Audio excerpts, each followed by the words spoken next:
Autrefois domaine réservé d'un département aux attributions claires, le développement de nouveaux produits, l'innovation est aujourd'hui partout. Elle ne touche plus seulement les produits et les services, mais aussi les processus, les technologies, les modèles économiques, la politique tarifaire, la mise sur le marché ainsi que le management de la performance. Cependant, développer une véritable culture de l'innovation dans l'entreprise n'est pas simple, surtout si l'ambition est d'en tirer un gain commercial. Il arrive que les bénéfices attendus ne se concrétisent pas et lorsque des innovations naissent malgré tout, les entreprises se plaignent souvent de leur manque d'envergure. Première idée reçue, il faut attendre l'instant Eureka. Pour beaucoup encore, l'émergence d'idées innovantes en entreprise relève d'une illumination soudaine comme Archimède dans sa baignoire ou Newton sous son pommier. Dans cette perspective, il suffirait pour faire éclore des concepts inédits que les entreprises constituent des équipes d'individus brillants et originaux, les plongent dans un environnement stimulant et leur donnent du temps et de la latitude. Hélas, la vérité est beaucoup plus terre-à-terre. On dit souvent que l'innovation, c'est 5% d'inspiration et 95% de transpiration. Si on considère l'innovation comme une chaîne d'activités dépendantes les unes des autres, de l'idéation de nouveaux concepts à leur succès commercial, les étapes du processus les plus sujettes à complications s'avèrent les dernières, celles où les idées sont travaillées et développées en détail. Générer de nouvelles idées n'est pas la principale difficulté des entreprises, en dépit de leur obsession pour les brainstorming géants comme les hackathons ou les sessions d'innovation. Les vrais problèmes apparaissent souvent en bout de chaîne quand il s'agit d'évaluer, de sélectionner et de concrétiser les idées prometteuses. Développer des innovations d'envergure exige un travail acharné sur plusieurs années, voire plusieurs décennies. Il a fallu 25 ans à Nespresso pour transformer son idée révolutionnaire de café en capsule, en proposition de valeur et modèle économique gagnant. Aujourd'hui, Google, IBM et d'autres explorent et testent très concrètement le potentiel de l'informatique quantique. Mais il est vraisemblable qu'il se passera encore de nombreuses années avant que ces efforts débouchent sur des applications fonctionnelles. Il faut généralement 30 ans pour innover.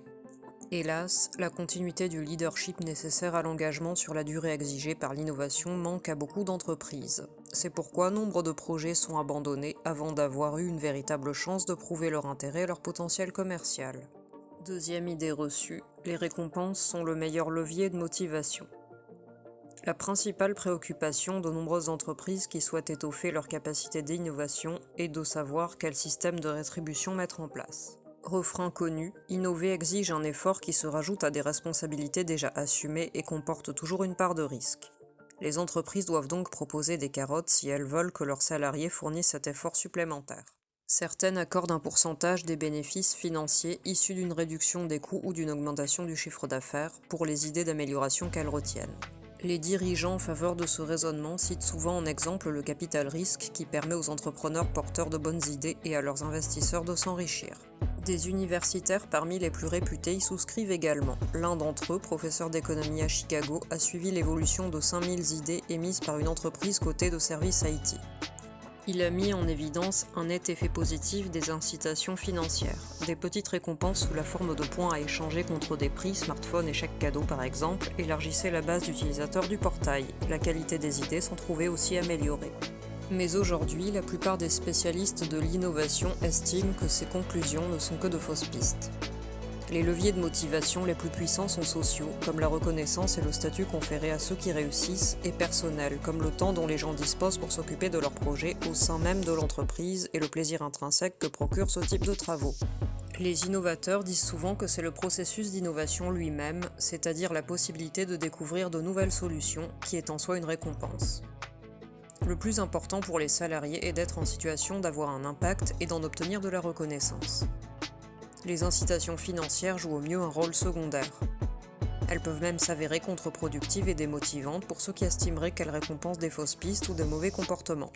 Les entreprises intelligentes n'ont pas besoin de rétribution monétaire pour stimuler l'innovation dans leur rang. Après avoir décidé qu'il était temps de se réinventer, le papetier Stora Enso a publié sur l'intranet du groupe un appel aux salariés à rejoindre un programme de changement interne baptisé Pad Builder, conçu pour bousculer les anciennes façons de faire et trouver des solutions nouvelles et différentes pour satisfaire les clients, les actionnaires et les salariés. Étonnamment, 250 collaborateurs issus de tous les départements ont répondu. Innover est en soi stimulant et l'exemple de Stora Enso suggère que de nombreuses personnes sont prêtes à participer lorsqu'on leur en donne la possibilité, surtout dans les entreprises qui font la démarche d'encourager, de reconnaître et d'apprécier les efforts de ceux qui s'aventurent dans l'inconnu. Adobe propose un kit de démarrage fournissant tout ce dont un collaborateur a besoin pour trouver de nouvelles idées, en réaliser des prototypes et les tester, y compris une carte créditée de 1000 $, utilisable sans note de frais. Ben & Jerry a créé un cimetière des parfums pour dédramatiser la peur et la stigmatisation liées à l'échec. Le cimetière est un clin d'œil signifiant que tenter de nouvelles choses susceptibles de ne pas fonctionner est acceptable. Dans la même veine, le géant indien Tata décerne le prix de l'audace de l'essai aux équipes qui n'ont pas obtenu les résultats escomptés, mais qui ont brillé dans l'expérimentation et l'apprentissage. Troisième idée reçue, mettre en place un forum en ligne suffit pour créer de l'engagement. Le monde de l'entreprise a bien compris le potentiel des plateformes d'innovation collaborative pour impliquer un grand nombre de personnes dans le processus d'innovation. La plupart des sociétés ont élaboré une sorte de forum en ligne sur lequel les salariés peuvent publier leurs idées, commenter et développer les innovations des autres et évaluer les propositions. Par exemple, Cisco, leader mondial dans les technologies de l'information, a conçu la plateforme Mon Innovation en vue de reconnaître, encourager et applaudir les innovations de ses 74 000 collaborateurs à plein temps. Le système comprend 3 éléments clés. Un hub de l'innovation, un portail web qui met en valeur l'innovation dans l'ensemble du groupe Cisco. Un défi innover partout, un concours annuel qui incite les salariés à sortir de leur zone de confort et à collaborer avec leurs collègues d'autres fonctions afin de proposer des idées ambitieuses pour l'avenir. Un accompagnement pédagogique, un dispositif complet de cours et de coaching pour renforcer les compétences entrepreneuriales des salariés du groupe. En 3 ans, depuis le lancement de la plateforme, 48% des salariés de l'entreprise, issus de toutes les fonctions, ont fourni plus de 3000 idées de rupture visant à améliorer les pratiques de Cisco. D'autres entreprises utilisent les plateformes sociales Slack ou Workplace by Facebook pour débattre de leur vision de l'avenir et apporter à leurs dirigeants les retours directs et rapides des salariés dès que de nouvelles idées émergent. Mais là où certaines entreprises ont réussi à crédibiliser leurs engagements sur de telles plateformes, beaucoup d'autres peinent à maintenir l'élan de départ. Les démarches visant à insuffler un esprit entrepreneurial au sein de l'entreprise doivent être soigneusement entretenues et animées.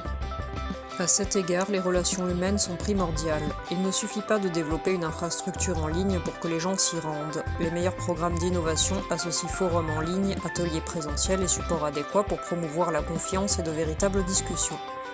Les entreprises intelligentes marient plusieurs types de plateformes, matérielles et virtuelles, pour créer l'élan qui permettra à l'innovation de prospérer sur le long terme.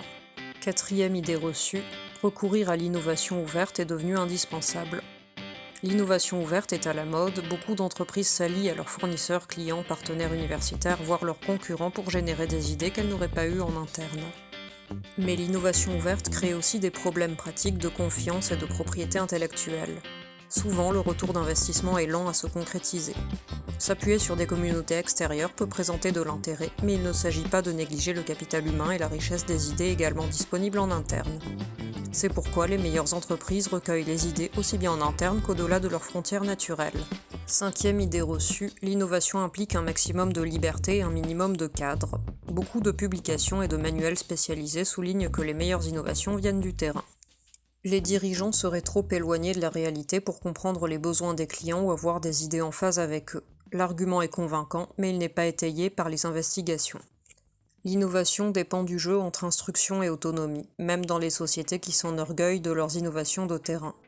Trop d'instruction et votre entreprise ressemblera à une armée. Trop de liberté et elle prendra l'allure d'un village de vacances, assez peu adapté au travail exigé par les activités innovantes. Les entreprises intelligentes pratiquent la liberté encadrée, c'est-à-dire qu'elles définissent le cadre dans lequel la liberté des troupes peut s'exprimer. Une chose est certaine et il ne s'agit pas là d'une idée reçue. En matière d'innovation, la formule magique n'existe pas. Pour favoriser l'innovation au sein de votre entreprise et de votre équipe, il vous faudra avant tout trouver le bon équilibre. Bonne journée et à bientôt pour de nouveaux contenus.